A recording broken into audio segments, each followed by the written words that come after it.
Good morning मेरे परिवार वालों और मेरे फ्रेंड्स। बहुत सारे डॉक्टर्स की तरह मैं भी बहुत परेशान हूँ, इसलिए मुझे लगा कि शायद मैं आपको अगर कुछ कुछ चीज़ें बताना चाहती हूँ और मैं शायद अगर ये बताऊंगी और अगर आप लोग सेफ रहोगे तो I might be at more peace. जैसे आपको सबको पता है कि बॉम्बे की हालत तो बहुत ख़राब है और धीरे धीरे बहुत सारे शहरों की और बहुत सारे स्टेट्स इवन टाउन्स की हालत ख़राब होते जा रही है।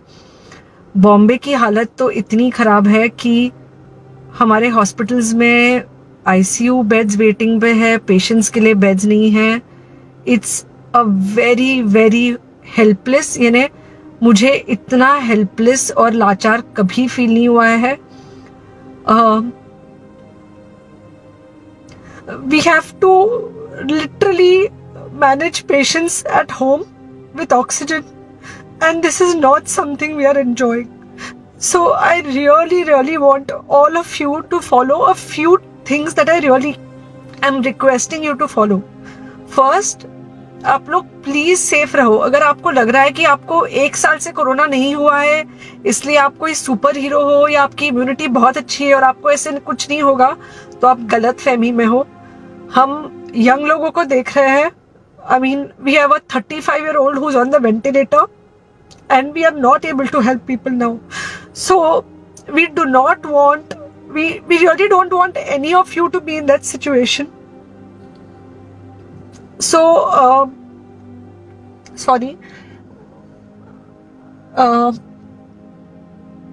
आई थिंक ये जो इमोशनल ब्रेकडाउन है हम डॉक्टर्स में अब सबको कोई ना कोई समय हो रहा है, because we've not been so helpless. Okay, so most importantly please take care of yourself. Right now COVID is everywhere around you. Okay, तो अगर आप घर से बाहर निकलो, maybe your meeting your friends, maybe your meeting your family, it does not matter, you have to be masked. Okay, just because आपको अभी 1 साल से कोरोना नहीं हुआ है या आपको पिछले साल कोरोना होकर जा चुका है, इसका मतलब ये नहीं है कि आपको वापस कोरोना नहीं हो सकता। You can still get covid. तो please keep yourself very well masked at all times. अगर आप घर से बाहर निकल रहे हो तो घर के बाहर निकलो, मास्क होना चाहिए। मास्क सिर्फ इधर नहीं, मास्क पूरा नाक से पूरा यहाँ तक होना चाहिए। दूसरी बात, अगर आपको कुछ होता है, अगर आपको बुखार आता है या कुछ होता है, पैनिक मत होइए। Do not get unneeded investigations done. Get in touch with me obviously immediately.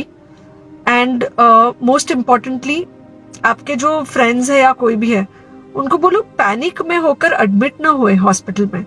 फिलहाल जो सिचुएशन है वो ऐसी है कि बहुत सारे हॉस्पिटल्स में स्टेबल पेशेंट्स एडमिट हो रहे हैं और बहुत सारे लोग जिनको एक्चुअली ऑक्सीजन की जरूरत है उनके लिए हमारे पास बेड नहीं है। इनफैक्ट हम लोग घर में लोगों को ऑक्सीजन देके मैनेज करने की कोशिश कर रहे हैं, और ये हमने पहले कभी नहीं किया है कि हम इतने सारे लोगों के लिए बेड्स ढूंढ रहे हैं, इतने सारे लोगों को घर में मैनेज करने की कोशिश कर रहे हैं। So please leave beds for people who actually need it, who have pneumonia, who need oxygen, and who will need to be under very close medical care. Third thing, if you have not taken the vaccine, अगर आपने vaccine नहीं ली है किसी भी कारण से, हो सकता है आप ट्रैवल कर रहे हो सकता है आपको वैक्सीन की हिचक हो सकता है आपने कुछ व्हाट्सएप पे फॉरवर्ड पढ़ा हो कि वैक्सीन की वजह से कुछ साइड इफेक्ट्स हो रहे हैं या कुछ हो रहा है। It's untrue. Please take your vaccine. ये हमको डेफिनेट दिख रहा है कि जो लोगों के 2 वैक्सीन के शॉट्स होकर 2 हफ्ते हो चुके हैं उनमें डेफिनेटली हमको इन्फेक्शन, सीरियस इन्फेक्शंस कम दिख रहे हैं और हॉस्पिटलाइजेशन ना के बराबर है। So the vaccine is definitely helping. Okay, so take care of yourself. Do not take COVID-19 lightly. Please pray for the people in the hospital and please pray for the families and the caretakers of all these people in the hospital. उनको आपके प्रार्थना की बहुत जरूरत है और सबसे ज्यादा जरूरत है कि आप अपना ध्यान रखें।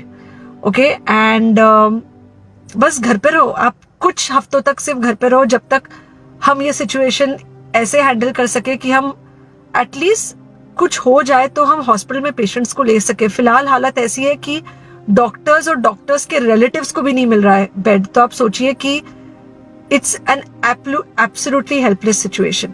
ओके, आई थिंक अगर हम सब इतना ध्यान रखेंगे, we will definitely come through this second wave very well. Okay, and then we will have to work on not allowing a third wave. So third wave का हम बाद में सोचेंगे, वो तो नहीं आना चाहिए, पर जो ये सेकेंड वेव है, इससे हमको कोई भी हालत में एकदम सेफली निकलना है.